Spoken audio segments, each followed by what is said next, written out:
the sky and your spirit is one with me. Your wings span the mighty ocean.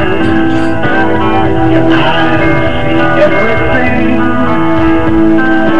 The slightest of your motions can make the continents ring. Yet in all your might and glory, vanished from the sky,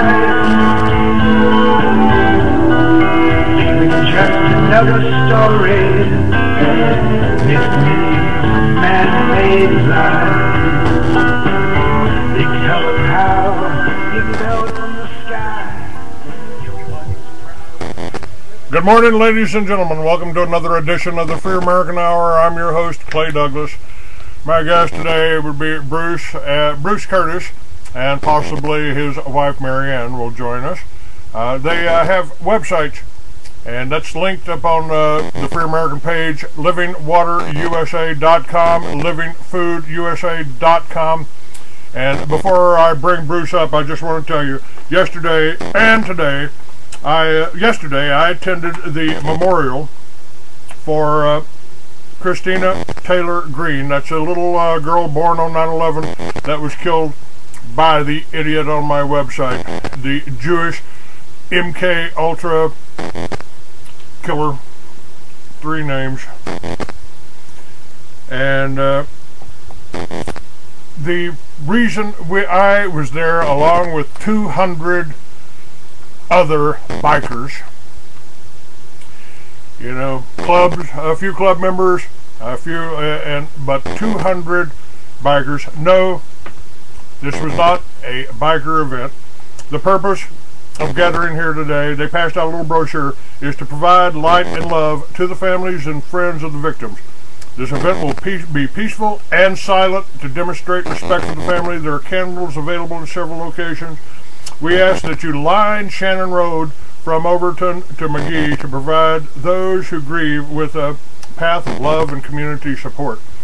The reason we were there was because these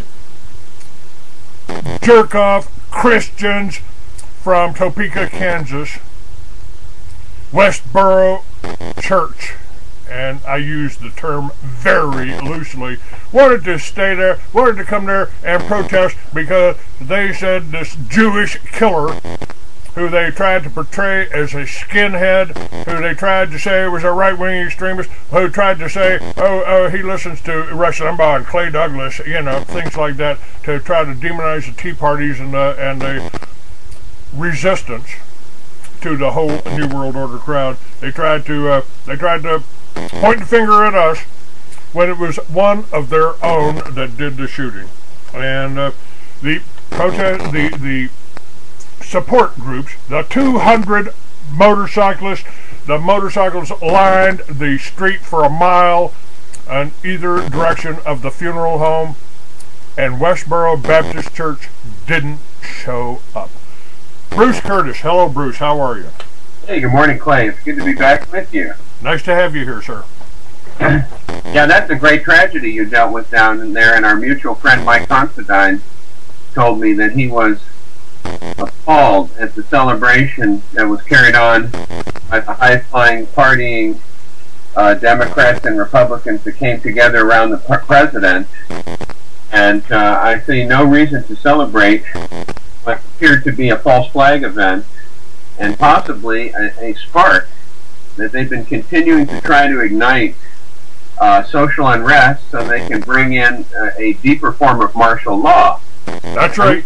The reason I say a deeper form is because a lot of our astute listeners out there will know that we've been under martial law since 1860. Since the Civil War.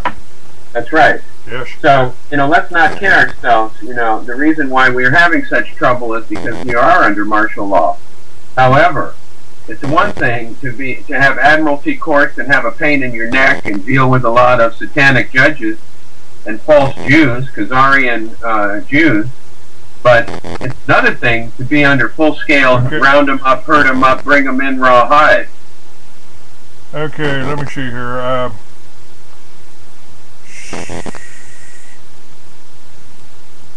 going on? Somebody's saying they got no sound. But let me see here. Sounds clear to me, Clay. Yeah, it sounds okay to me too. All right, go ahead. I think we're being recorded, and I think the sound here, maybe somebody's computer got screwed up. Okay, they say they're loud and clear. All right, good enough. All right. Well, anyway, just to go over this false flag event again in Arizona, for the sake of those who may not have heard it, it was, an attempt once again to move us into social unrest, and God bless the restraint of the American people, because it is the sword of truth. Cut through this whole Vatican Crown, Federal Reserve, USA Federal Corporation, Admiralty, bunch of BS that is enslaving not only the population of the United States, but committing genocide around the world, experimentation that's just on a par with what Dr. Mengele did in Germany. All of this hideous stuff that we have to live with has got to be cleaned out. And that's what's starting to happen. It's not being cleaned out by people shouting, come after them. It's being cleaned out in a very systematic way with the truth. It's going to take apart these international bankers that are bankrolling all of this satanic oppression and evil in the courts, evil in the streets, evil everywhere. Congress sitting in contempt of its own constitution. It is a laughingstock and an abomination upon the planet. Just one other little note on this false flag event here.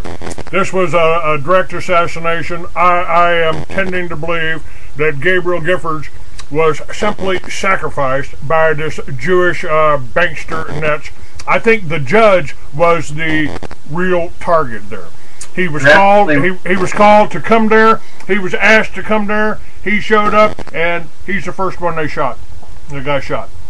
You're absolutely right, Clay, because he, only 72 hours earlier, had ruled against this unlawful, unconstitutional theft that was being contemplated by the Obama administration, a theft of individual retirement accounts and bank accounts to try to stave off the extreme luxury of the ruling class as they see the world collapsing. And they hate to get down to their last 20 or 30 billion dollars, so they're going to strip the people naked if they have to. And it really is sick. And this judge was what, Sheriff Mack has said that Judge Roll was one of the last great constitutional judges in the country. Yes. So, we've lost a great person and a great, defender of the people. And it's sad, because if you go through the courts, you'll see most of the judges are in lockstep with the whole martial law arena that has been instituted in this country. That's true. That's true. And by the way, Sheriff Mack will be at the Breakfast Club. Michael spoke at the Breakfast Club last week. Sheriff Mack will speak not this weekend, but next weekend. That's fantastic. That's fantastic. Well, we're anxious up in Wisconsin. They're getting Sheriff Mack to come up and train on all counties. I think they have 72 counties. And, of course, he's originally from Wisconsin. So he is excited to do a workshop for sheriff from 72 counties. They're going to go to town in Wisconsin. They're going to try to get the new governor, who seems to be more Republic-minded than federal corporation-minded. And hopefully Wisconsin's going to go through a change in the next 6 months. Should kind of keep our eyes on it. All right, now the guest I had on yesterday, some people think she was a little far out talking about reincarnation, and but she was also talking about the chemtrails, which, for I fell victim to the programming. We're being programmed on that. I told people on my radio show, I said, they're not poisoning us. They're not poisoning us. I mean, I've been under these things, under these chemtrails 100 times, and I'm still alive. I'm not sick. I have a little bit better immune system than most people. But the fact is that they are conditioning us to get used to seeing those lines in the sky. See, they're harmless. See, there's nothing wrong with them. But they're not harmless. They are poisoning our water. They are poisoning our food. I think it's a direct attack on the American people. But my guest yesterday also talked about the republic, restoring republics, and she's probably hooked on and following this Tim Turner. Do you know anything about him? Oh, certainly. Yeah, that's a good topic to bring up because I work closely with Tim. Now, Michael is working with him too. He's trying to do the grand juries around the country. He was on my show earlier. So yeah. I helped in the original Restore America plan before things were divided. I worked very closely with Tim, and the 50 grand juries we put together, I probably helped over 30 states to put together their de jure grand juries. You know, not grand juries of the de facto government, but grand juries of the people, real legitimate grand juries. And so I felt Tim was, trying until mid-July when he proposed a provisional government naming himself as president. He destroyed our work in just about 40 states. We're still rebuilding some of the juries.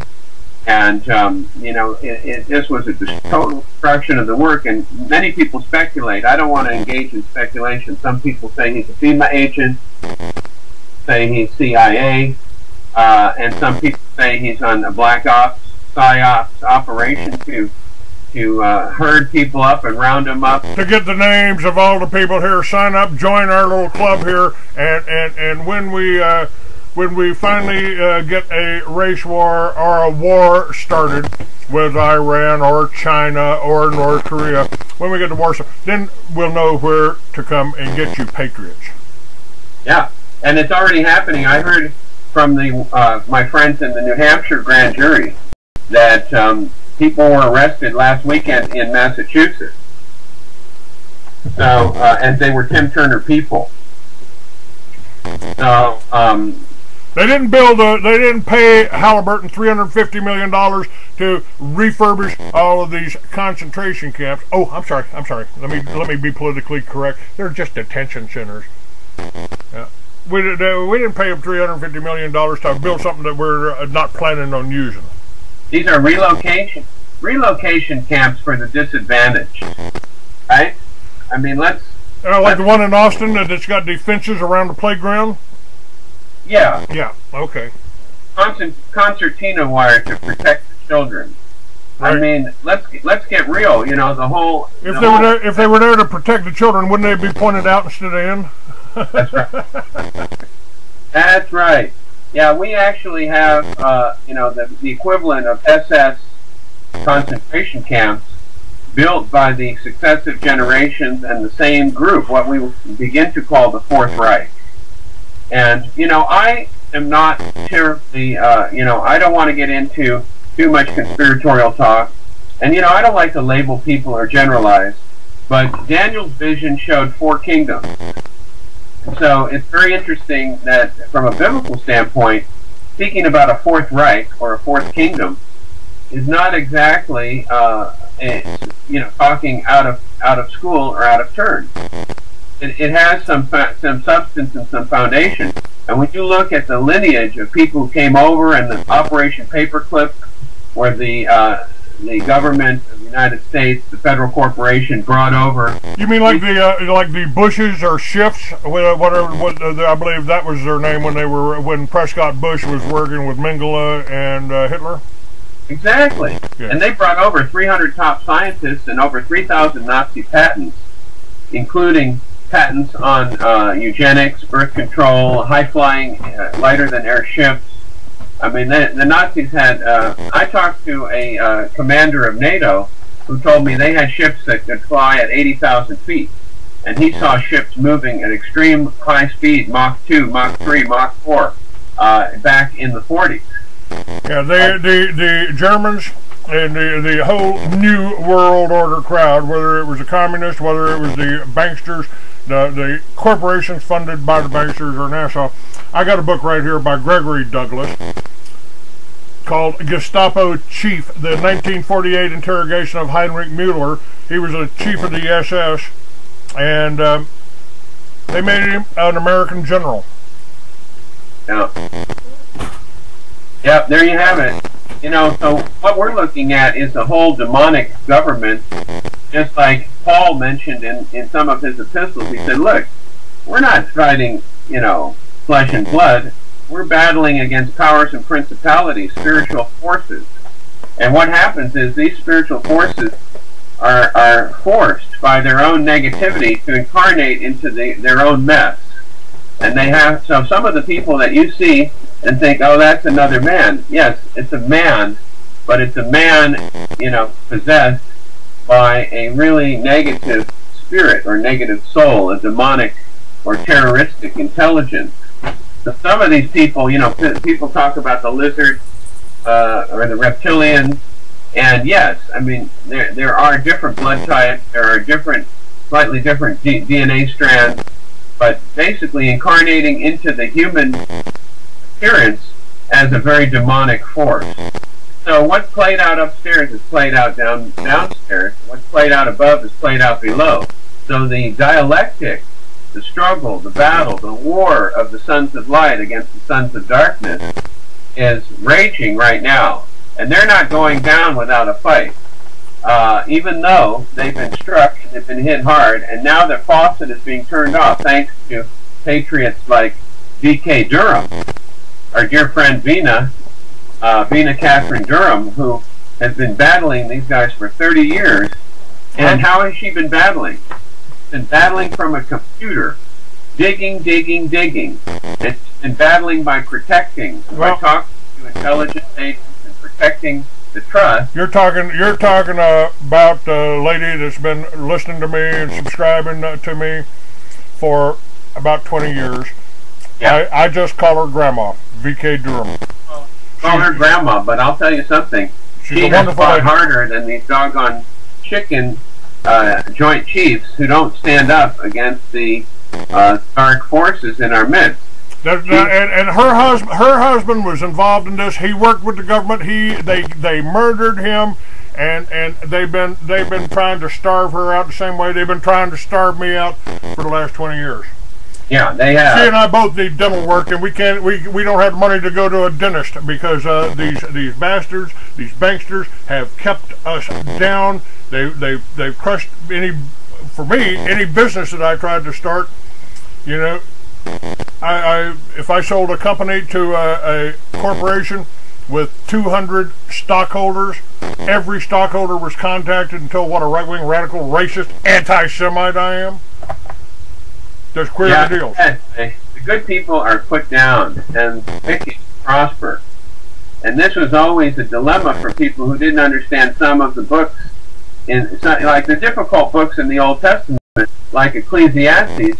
It just tells you that. It says, listen here, the wicked are going to prosper, the righteous are going to be put down, but there's going to be a reckoning. All the books are, look, every book, it gets accounted. Before you close a corporation, there's an accounting. And in fact, the word logos, when it says in the beginning was the word logos also has the meaning as an accounting. So in the beginning there was an accounting. And in the end, there's going to be an accounting. And they're going to open the books, and they're going to look at people like, people that you've mentioned, and they're going to say, hey, you're sorely wanting.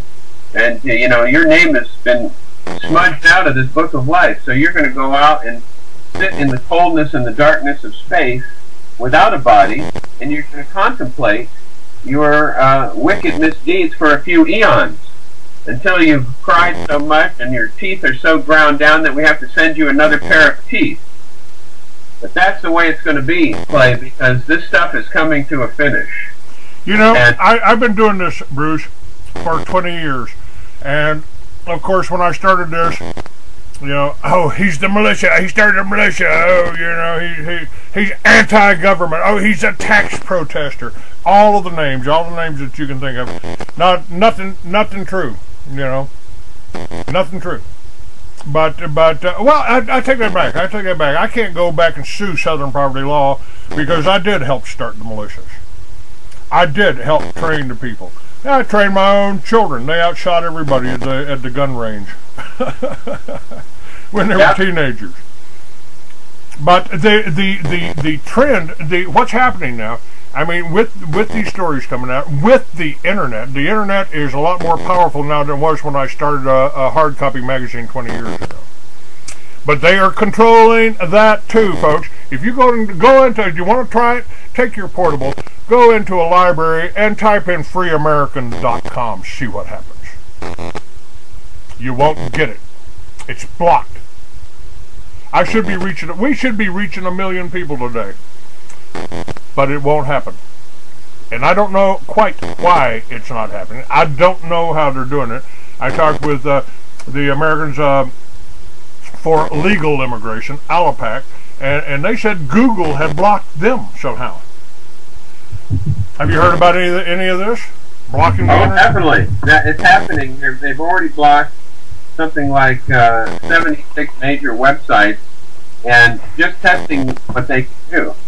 We're going to see this break out into open warfare, but I believe in the end we will control the media in this country because we've got powerful partners. I mean, we have V.K. Durham, who you like to call Grandma, another patriot like yourself, and V.K. has put the economic pressure because they've been existing on counterfeits off of her gold contract from Peru, 1875. 1879. Now, bring us up to date on this. You know, I'm not even sure I'm totally clear. I've been following Grandma and listening to Grandma for a long time, but for my audience here, tell us what about this trust that she has, and that it's hers. It was hers and her husband's. Her trust. And here's the thing, you know, I mean, maybe I'm the right person to help boil it down because I'm pretty simple-minded.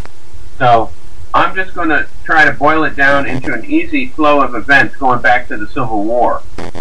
But at the time of the Civil War, there was a war, and they called them the Guano Wars. Guano Wars were all over fertilizer. How are we going to get this cotton? How are we going to beat Egypt and other cotton producers in the world? So they found that, you know, Peru was willing to export bird guano that fell on the rocks of the coast and all over the place, and they had tons and tons and tons and uncountable tons of guano that was on the rocks, and they decided to start exporting it to the United States for fertilizer. And the Peruvian government was having to compete. Hobson and Hurtado, which was an agent for the Peruvian government in New York, was having to compete with J.P. Morgan, of course, who was a notorious pirate, descended from Henry Morgan, the pirate, who was a privateer in the pay of the crown. And so J.P. Morgan was just a more modern-day pirate, and he and the Rothschilds and W.R. Grace from London all were conspiring to take over the guano market. So the Peruvian government decided they would have to bankroll Hobson and Hurtado to try to stay in the game. So they created a special contract of gold certificates. There were something like 300 of these $1,000 gold certificates. Or there might have been 3,000. Yeah, 3,000. So there's something like $3 million in gold bonds that were underwritten by the Peruvian government. And they made a mortgage contract on them, and they auctioned them off so that they would be paid by mortgage. And what happened was that that helped them stay in the game and compete, bringing guano to market in the United States. Well, basically all of those contracts got paid off, except a few probably disappeared. The only one we know of that disappeared fell into the hands of V.K. Durham's grandfather, who won it in a poker game on a riverboat. And wait a minute. Let's see. We're talking about a trust, a fortune that was built up and held in gold, that was built on batshit. And won in a poker game. this is almost you know, fact is starting to sound a lot more like the fiction that I write. Clay, you've read the Bible. Yes. You know how the Lord is just so hilarious. Got to do something while you're in solitary, you know. Yeah. I mean, What creativity, how he could trace this down and then put it into the hands of the feistiest, most powerful woman. Hold on a second here. And so many people trying to Skype me while we're on the show, you know. Tell them to just write them back. Tell them to tune in to freeamerican.com. freeamerican.com. Wait a minute. I'll tell you what. I'll do even better than that here. Hang on just a second here.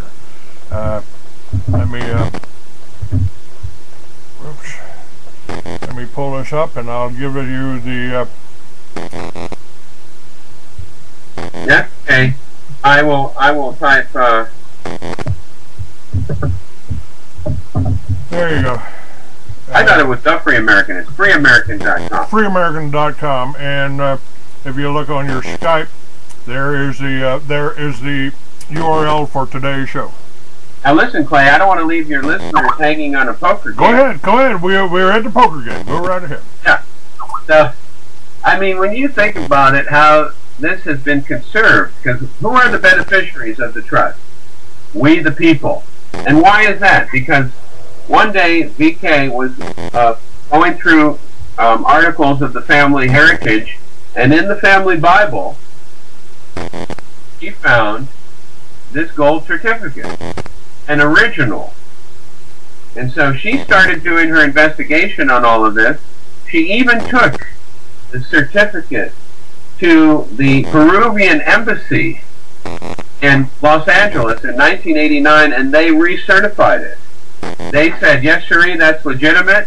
Yes, sirree, that's real, a real contract. That's a real debt, and you're the holder, and therefore this is yours. And she registered it as her property in Illinois, and she began to do research. She even had the CIA and the Federal Reserve branch in Los Angeles compute how much it was worth with the interest since 1875.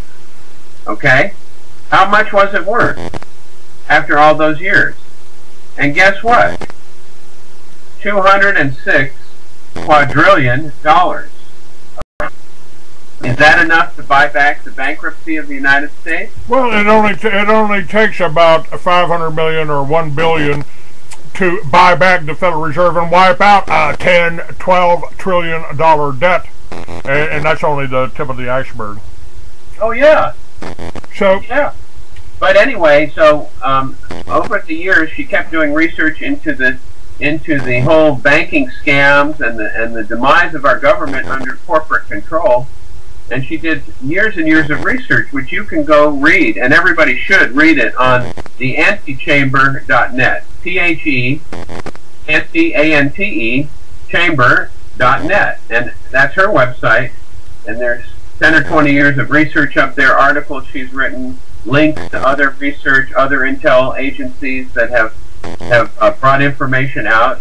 And she basically has shown how all of the securities offered, these huge securities that the Bushes have worked with, the Clintons have worked with, the Eckers family, all of these people counterfeited off of her collateral, off of her gold bond.